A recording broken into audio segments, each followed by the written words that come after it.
আর বন্ধুরা কেমন আছেন আপনারা সবাই? আশা করি আপনারা সবাই ভালো আছেন। আপনারা পাশে দেখতেছেন ছবি আঁকতে সেফ আমেরিকা একটা বিল পাস করার জন্য খুবই তবলম্বল লেগে পড়েছে আমেরিকাতে। এই আইনটি পাস করানোর জন্যে কেন এই আইনটি পাস করানো হচ্ছে, এতে সাধারণ জনগণের আমেরিকার কী প্রভাব পড়তে পারে সেটা আমরা আজকে দেখব এই ভিডিওতে। আপনি দেখতে পাচ্ছেন যে পাশে যে লেখা আছে সেফ আমেরিকান অ্যাক্ট পার্সেন্ট। সবার আগে আমাদের জানতে হবে যে এখানে কি বলা হচ্ছে। এখানে বলা হয়েছে যে ভোটার আইডিতে ছবি সহ থাকতে হবে, মানে যে ভোট দিতে যাবে তার জন্য ছবি থাকে। কারণ যদি ছবি না থাকে তাহলে কে ভোট দিচ্ছে সেটা জানা যাবে না। অনেকজন এতে বলছেন যে এতে সাধারণ মানুষের ব্যক্তিগত কিছু ক্ষতি হতে পারে, কিন্তু এটা ভুয়া কথা। আপনি যে ভোট দিতে যাচ্ছেন সেই ভোটের জন্য আপনি যে ব্যক্তি ভোট দিতে যাচ্ছে তার প্রমাণ জন্য এই কথাটা বলা হয়েছে। মেইন ইন ব্যালটস, দ্বিতীয় নম্বর যেটা বলছে যে ডাকঘর থেকে আর ব্যালটের দ্বারা ভোট দেওয়া হবে না।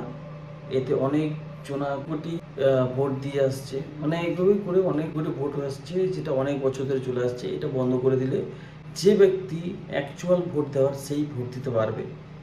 আর কারা এইভাবে ভোট দিতে পারবে? যারা চলাফেরা করতে পারে ভালোভাবে, যারা সরকারি কর্মচারী যুক্ত বা মিলিটারি কিছু, তারা এইভাবে ভোট দিতে হবে, কিন্তু সাধারণ জনগণরা এইভাবে ভোট দিতে পারবেন না। এখানে নারীদের সম্মানের কথা বলা হয়েছে। নারীদের খেলার প্রতিযোগিতার যখন হবে তখন কোনো পুরুষ তার সঙ্গে ইন্টারফেয়ার করবে না। নারীদের যে সম্মান দেওয়া হবে, নারীদের পুরস্কার দেওয়া হবে। এখানে নারীদের সম্মানের জন্য কথা বলা হয়েছে, কিন্তু এখানে ট্রান্সজেন্ডারের কথা বলা হয়েছে।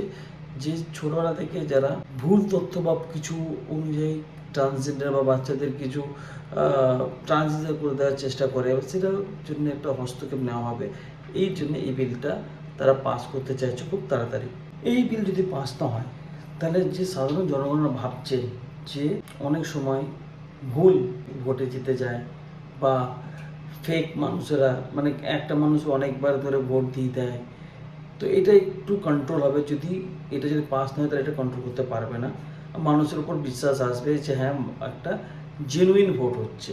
যদি পাস হয় তাহলে অনেকই সুবিধা হবে অ্যাকর্ডিং টু এই পোস্ট।